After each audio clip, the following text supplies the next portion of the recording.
Chairman, thank you. It's nice to team up with the Gulf and the Pacific West on a topic of importance to all of us. Mr. Flynn, thank you for your being here. Thank you for your leadership at Amtrak. Let me begin by asking a basic question. What is the obligations of Amtrak to provide long-distance passenger rail service in America? Amtrak is the intercity passenger rail company in the United States. We have two elements of our core network as established by the FAST Act, our Northeast Corridor and our national network, and the long-distance service is an essential part of our national network.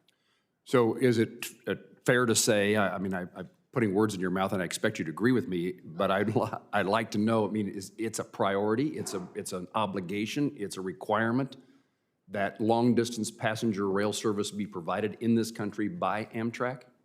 Yes, sir. And I suppose where we are now is, how is long-distance passenger rail service defined? When you say it's a priority, it's a responsibility, it's an obligation, how is it defined, particularly in the days of COVID, when passengers are fewer? How do we make certain that we're fulfilling, I hope this is your attitude, how do we make certain we're fulfilling that obligation, requirement, that mission that Amtrak has? That's the discussion we've been having here this morning and the discussion that I presented in my testimony. The levels of ridership have fallen off so dramatically that running a daily service right now without some financial assistance through supplemental funding will essentially reduce the company to a very, very precarious state. It would require taking funds that have been allocated for capital projects that would otherwise go across our network. It would require transfers from the NEC to the national network, which is not provided for under current legislation. It's specifically prohibited, and it's the kind of management challenge. It is the management challenge that we have, and it underscores the decisions we have to make to balance the equities that we're required to meet. Mr. Flynn, I'm sorry I didn't hear your opening statement, although I have your written statement in front of me. I'm chairing a committee myself this morning that meets at the same time as this committee.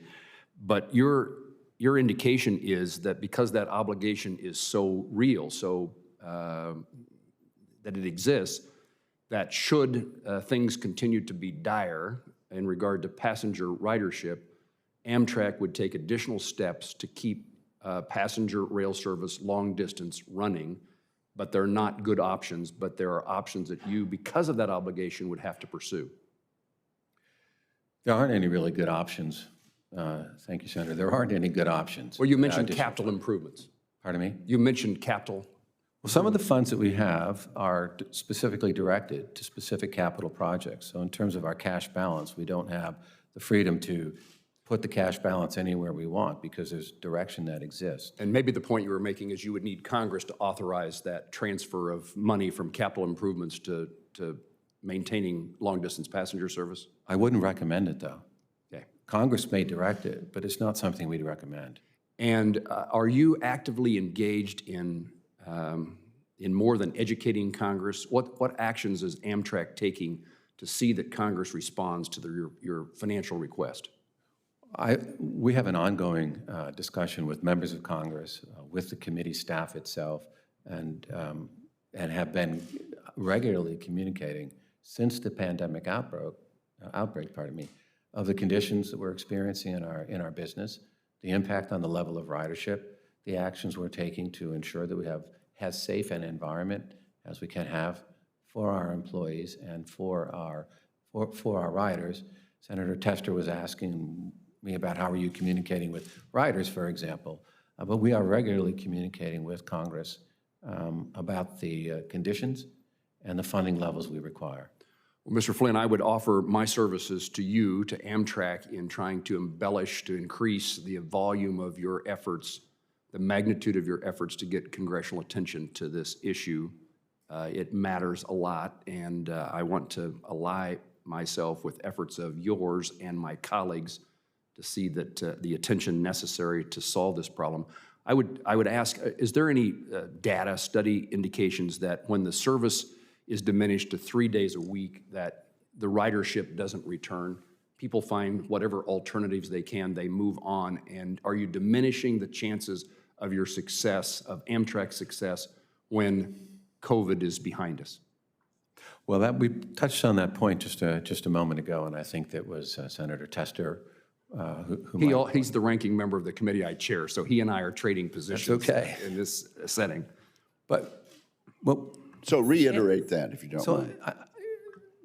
I think the question was about whether if we go to 3 days a week, are we setting up a condition where ridership's going to go somewhere else and not return? It's how I generally understood the question. Yes, sir. Amtrak did attempt to go to 3-day-a-week service in 1994.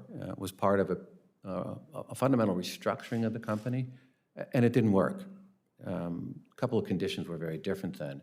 Ridership was at a much higher level, and the implied cost savings that was to be secured was far superseded by the amount of revenue that was lost. That's a very different situation from where we are now. Our ridership levels now are not even covering what we call above-the-rail costs, which are fuel, the cost of attendance, stations, et cetera. At the time we announced our 3-day-a-week service plans, back in August, we reached out to all of the passengers who had reservations with us, and those were about 9,000 individual reservations. We were able to retain 6,000 of those riders. The 3-day-a-week service, more often than not, simply changed one day, either their departure day or their return date, and so we were able to retain those 6,000 riders, but not all. We have also, in looking at the schedules that we're implementing of the services, ensuring that we maintain connectivity, because often long-distance train riders are connecting from one service or one train to another. We believe that based on our traffic and passenger flows, we've been able to retain about 75% of that connectivity. So working on all of those ingredients, Senator, to ensure that we're not pushing riders to other modes, that they will indeed return. We'll need them to return in order to return ourselves. Mr. Chairman, I'll wrap up with two things. I would ask consent that a study by the Rail Passenger Association and Transportation for America regarding the consequences to community economics be admitted to the record. Without objection. And finally, Mr. Chairman, I would indicate to Mr. Flynn, I appreciate what he had to say today. Part of the skepticism that occurs, at least with me and maybe my colleagues, is that at least